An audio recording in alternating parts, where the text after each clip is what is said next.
Good morning, everyone. Thank you for being with us.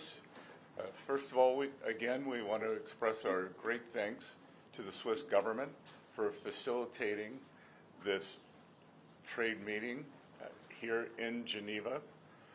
We had very productive talks, and I believe that the venue here on Lake Geneva added great equanimity to what was a very positive process.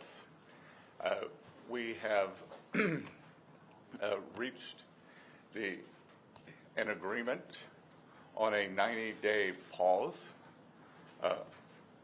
and substantially moved down the tariff levels.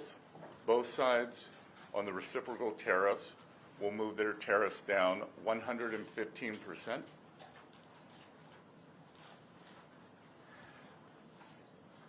We had very robust discussions.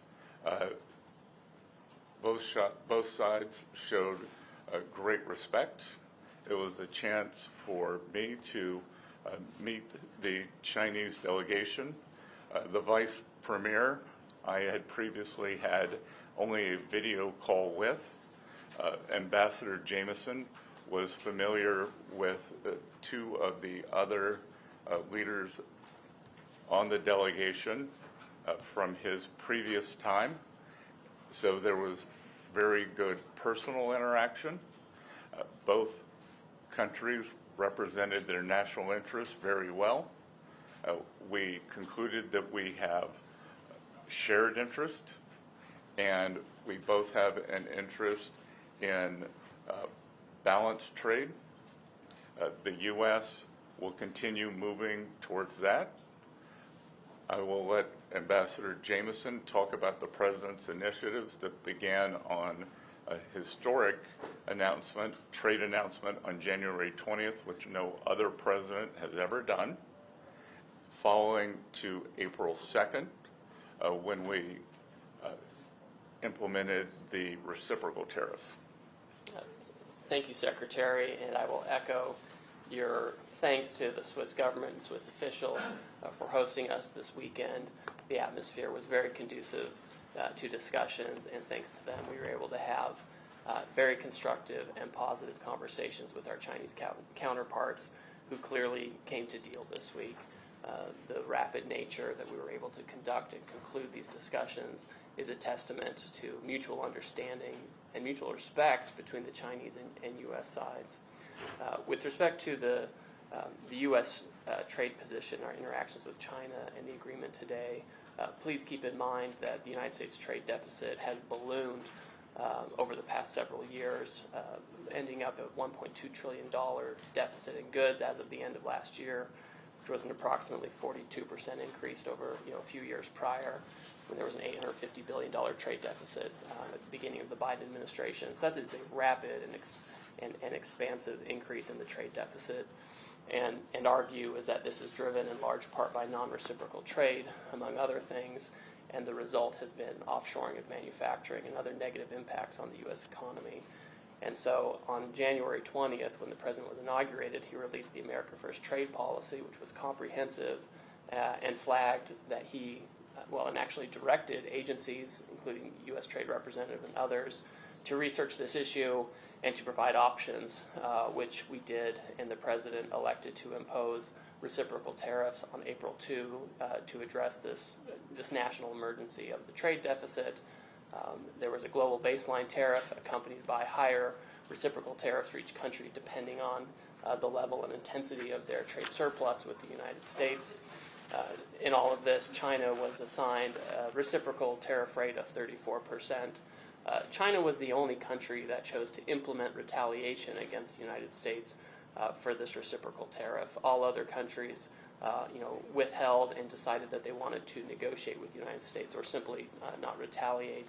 And so we've been in detailed discussions with other countries for several weeks at this point. China, as you know, retaliated not only with tariffs but with disproportionate and asymmetrical non-tariff measures in order to maintain the effectiveness of the reciprocal tariff measures. The President increased our tariff rates to offset Chinese retaliation. And as you know, this escalated to a point where both sides had added 125% tariffs, and with the Chinese side, additional non-tariff measures, amounting to an embargo in some senses on trade, an effective embargo, which of course was not a sustainable practice for either side. And so today, with this agreement, we come to agreement that our reciprocal tariff rate will go down to 10% on the United States side, so it goes down 115%. We enter into a 90-day pause period for negotiations, which both the Chinese and the United States are very committed to, and the Chinese on their side also go down 115% to 10%, and they remove the countermeasures that they have in place. To be very clear, other measures that the United States has put in place in the past, whether it's tariff measures from 2018 or since, tariffs under other statutory authorities, tariffs related to fentanyl, those remain unchanged for now to the side. I'll just make one point, is that both the Chinese and the United States agreed to work constructively together on fentanyl, and there's a positive path forward there as well. Okay, great. So let's start with some questions. Well, just if I may make a few final remarks to give you framing and context. I think throughout the trade process, we have had a plan,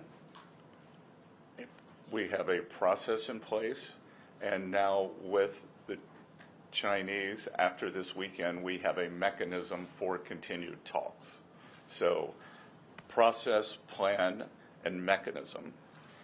I would say one of the big takeaways from this weekend, the United States will continue a strategic rebalancing in many areas that were exposed as supply chain weaknesses during COVID, whether it's medicines, whether it's semiconductors, steel, the other, we've identified 5 or 6 strategic industries and supply chain vulnerabilities, and we will continue moving toward U.S. independence or reliable supplies from allies on those.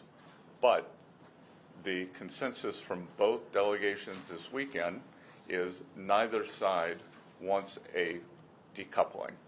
And what had occurred with these very high tariffs, as Ambassador Greer said, was the equivalent of an embargo, and neither side wants that. We do want trade. We want more balanced trade, and I think that both sides are committed to achieving that. We would like to see China open to more U.S. goods.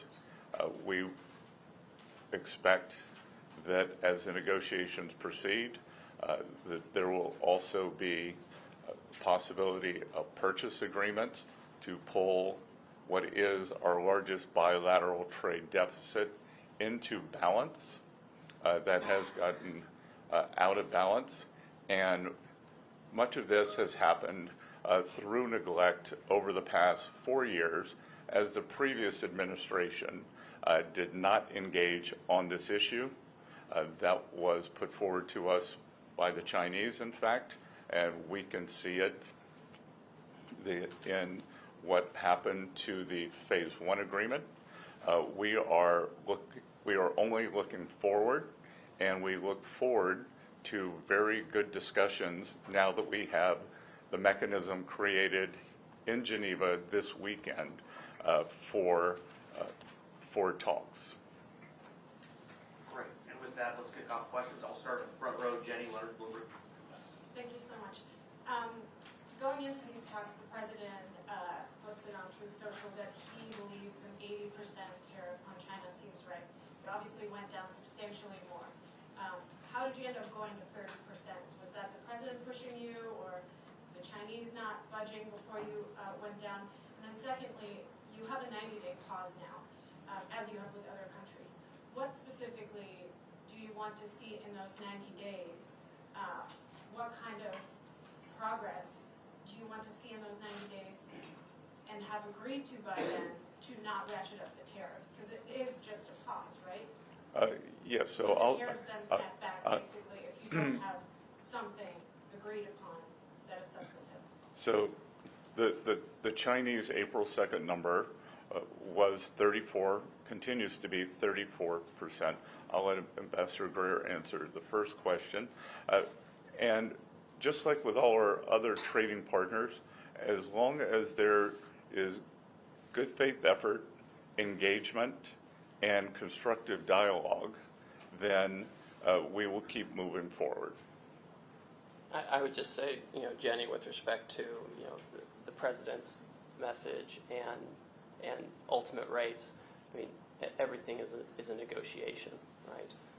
And the president, he gives the Secretary of the Treasury and I and other members of the cabinet direction and advice on how to proceed. And we ended up at a result that is very good for the United States, very good for China as well. We retain our 10% global baseline tariff, which we have on other countries. We have, in addition to that, previous measures that we've retained, which have been, frankly, effective in reducing the U.S. bilateral trade deficit with China over the past few years. So that leaves us in a very good position all in with respect to measures on Chinese imports, but more importantly, leaves us in a constructive path forward to have a positive conversation with the Chinese on how to rebalance and have more constructive trade. Great. In the back, Associated Press. Associated Press. Hi, I'm Jamie from Associated Press. We just heard our colleague talk about 30% tariffs. I'm just trying to understand these numbers here because they're all over the place. We were at 145 before, apparently, and 125, I believe, from the Chinese side. So can you say clearly now that, I think the question was, right now for the 90-day period, the U.S. tariffs on Chinese goods will be down to 30%? Is that correct for the 30? Could you speak So again, this agreement is really about the reciprocal tariff, which was imposed by the United States on April 2nd, and the escalatory steps which followed. Those on each side, the Chinese side and U.S. side, ended up at 125% on each other. The Chinese had additional non-tariff countermeasures. That has all come down by 115% to 10% each. The United States earlier this year imposed 20% related to fentanyl. That still exists. So if you're looking at Trump Term 2, tariffs on China, right now effective, it's 30%. There are prior measures which change by product, by sector, by level, et cetera. You can't really give a specific number on that right now. What matters for the agreement today is that we each agreed to come down on the reciprocal tariff and related retaliation to 10%. So a reduction of 115% down to 10%. Fentanyl is on its own track, but on a very positive track where we're having very constructive conversations with our Chinese counterparts. And I would add a couple of things. This does not include any sector-specific tariffs that have been put across all of our trading partners. And as the ambassador said, I think he would agree with me that the upside surprise for me from this weekend was the level of Chinese engagement on the fentanyl crisis in the United States. They brought the Deputy Minister for Public Safety, who is not traditionally part of the trade team or the negotiating team, and he had a very robust and highly detailed discussion with someone from the U.S. National Security team. Great. Next, John Huddy with Newsnet. Mr. Secretary, will there be any immediate impact that U.S. consumers will see from this? And what was the toughest part of the talks? The Chinese are, notorious for being very difficult negotiators. Was there any moment that you felt the talks could break down? And as far as the fentanyl, I'm sorry, I know there's 3 questions here, but what are the Chinese willing to do in terms of the fentanyl crisis? Did they make any promises or any agreements to combat fentanyl? Okay. Well, there's a lot to unpack there. So let me recap that. So you're asking U.S. consumers, the last one was fentanyl, and what was the second question? The toughest part of the negotiation. Well, I'll start there first. Both sides represented their national interest well, but we also concluded that we had shared interest and that neither side was interested in a decoupling. And again, a lot of back and forth on various differences in views on fair trade. We informed them, I had a discussion that trade deficits are a result of three things. One, terms of trade. Two, currency. And then three, the United States fiscal position.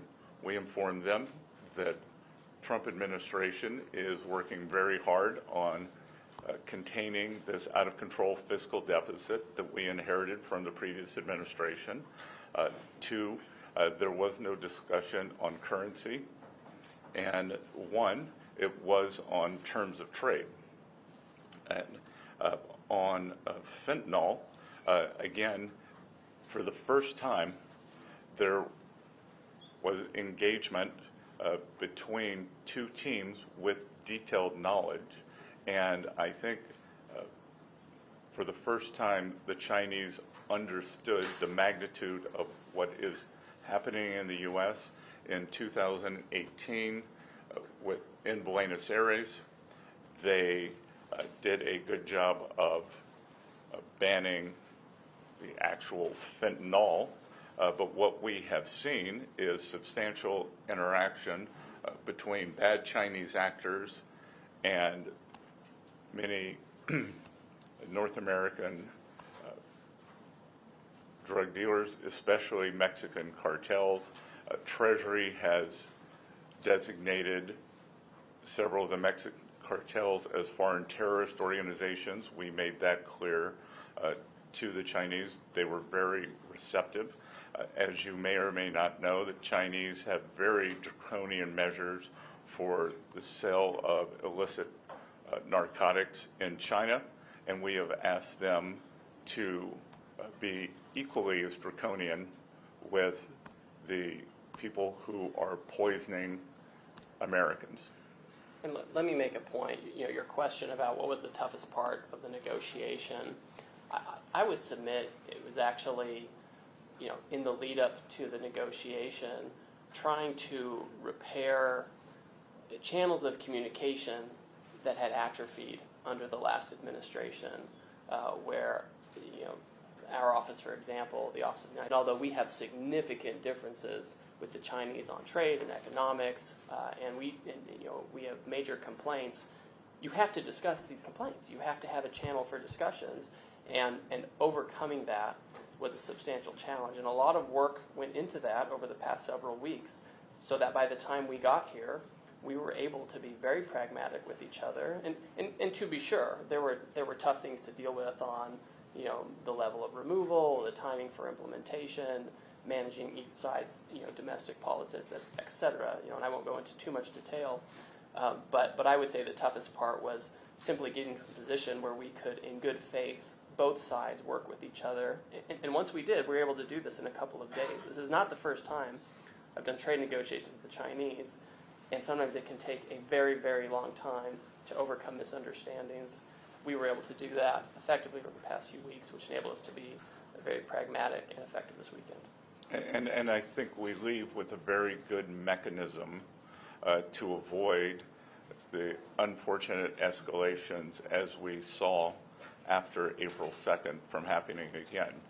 What had been very unusual about the relationship was that President Trump, Party Chairman Xi, they have a good relationship, but that the nature of what has happened since April 2nd could have been avoided if we had had this kind of mechanism in place, and I believe it is in place now. I think we leave today with a process that will move forward, and again, great mutual respect for our Chinese counterparts. I believe they showed us the same. And the impact on U.S. consumers? U.S. consumers see any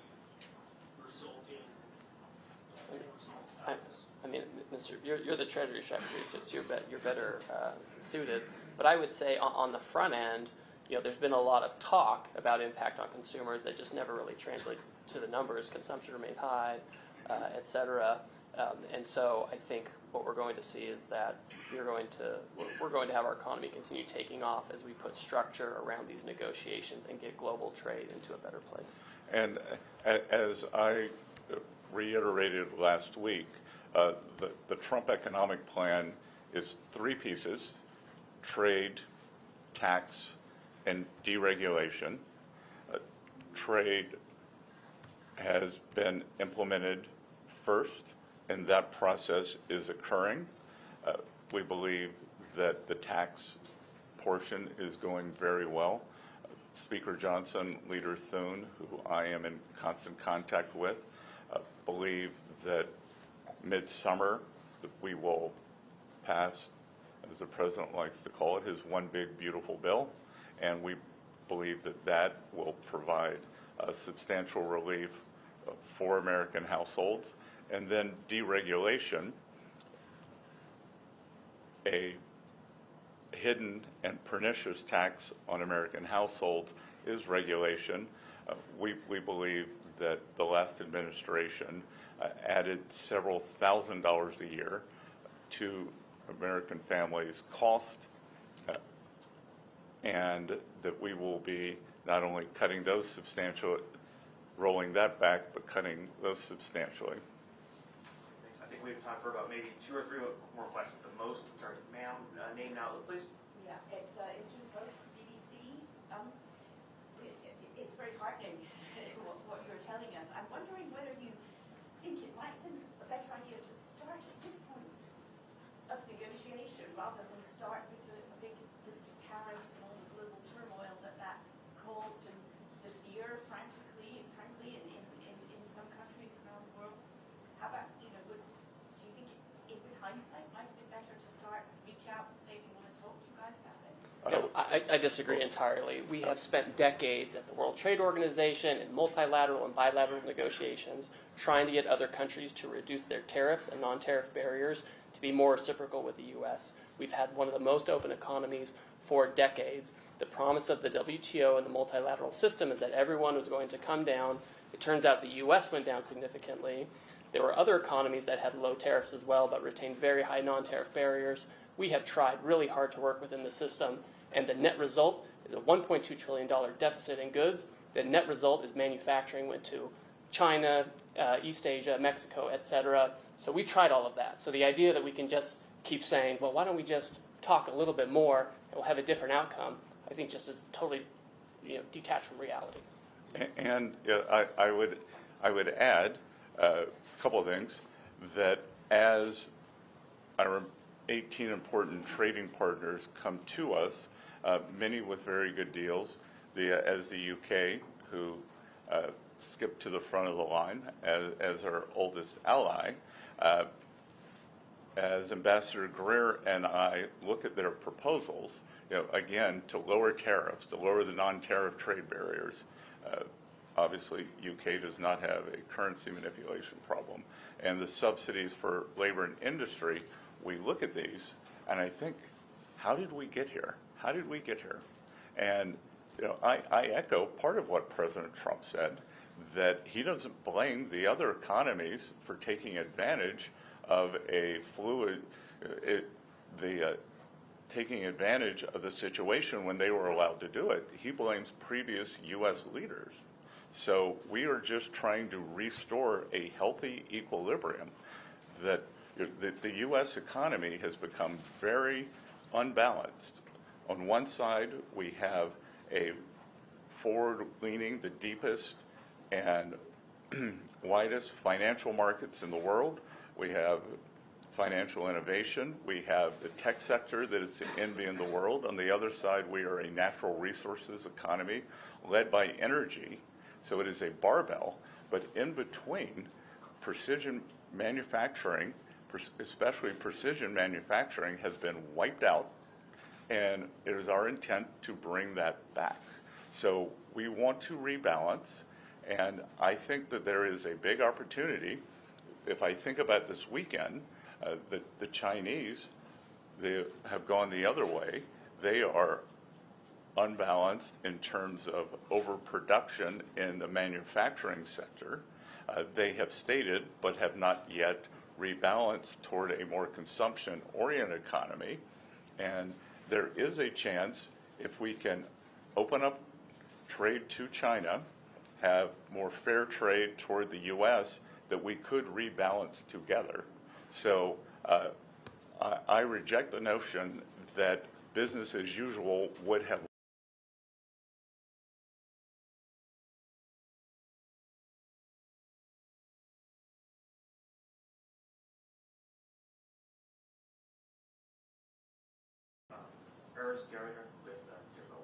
Yes, I have a question in regard of the setting of these very successful talks, as we hear. Switzerland has been in the center for international conferences for many decades. In recent times, we've been under tremendous pressure. The ambassador of Joe Biden to Switzerland called Switzerland the hole in the donut. My question is, how high does your administration value reliable Swiss neutrality for conferences or meetings as we just witnessed this weekend? Well, I won't speak for the previous ambassador. My neighbor in Charleston, South Carolina, is the ambassador under President Trump, Ambassador Ed McMullen, who was highly respected here. He continues to engage with the Swiss American Foundation, and he has led this administration's effort to re-engage with Switzerland after the past 4 years. So we value the relationship.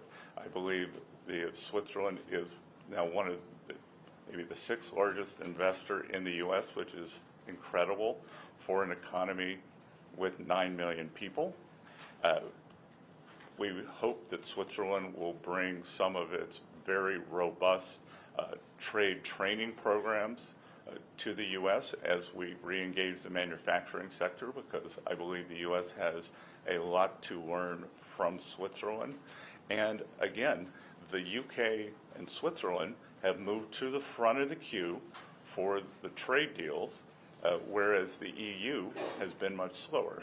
So we value that also. And I would say, with respect to the negotiating dynamics, and this may not seem important to those not involved in this, but the atmospherics provided by the Swiss government were incredibly conducive to the conclusions we had this weekend. They allowed us to use the grounds of the residence of the Swiss ambassador to the United Nations, which had a very intimate internal rooms, and importantly for us, where a lot of the key negotiations happened. We're outside under a large, beautiful tree on a set of patio sofas, frankly, where we had the most important discussions on the most challenging issues. And having this setting, as opposed to, no offense to the Intercontinental, which has been great, as opposed to a sterile hotel conference situation or conference rooms, I think let us develop a personal relationship with our counterparts and lead to the successful conclusion we had. Great. Thank you so much, everyone. I think that's it for us in time today. Thank you so much for coming out. And, yeah,